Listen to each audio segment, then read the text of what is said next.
Once upon a time, in a quaint little village, there lived a young girl named Lila. Lila was known for her curious nature and her love for exploring the nearby forest. Every morning, she would wake up early, put on her worn out sandals, and venture into the woods.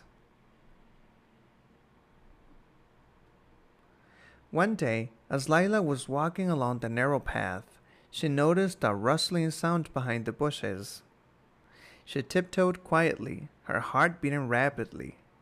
What could it be? A mischievous squirrel? A hidden treasure? Lila's imagination ran wild.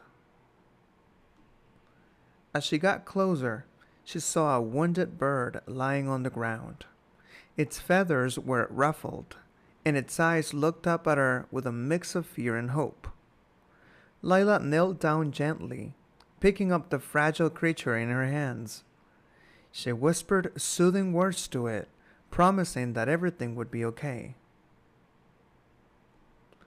Lila knew she had to act quickly. She tore a piece of her dress and made a bandage for the bird's injured wing.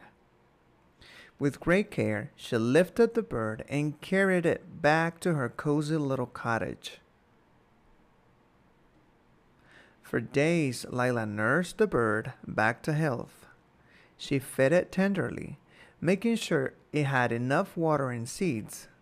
She even sang soft lullabies to it, hoping to ease its pain. The bird responded by chirping happily, its tiny beak opening and closing in gratitude. Word spread throughout the village about Lila's kindness. The other children watched in awe as she cared for the bird. They saw how she moved gracefully, her every action deliberate and full of compassion. Even the grumpy old baker, Mr. Higgins, couldn't help but smile when he witnessed Lila's gentle ways. As weeks passed, the bird grew stronger. Its wing healed, and one sunny morning it fluttered out of Lila's window, leaving behind a single feather as a token of gratitude. Lila watched it fly into the sky, her heart swelling with joy. From that day on, Lila became known as the girl who treated everyone and everything with kindness. She walked through life carefully, mindful of the impact she could have. And whenever someone asked her a secret, she simply replied, "I learned it from a little bird."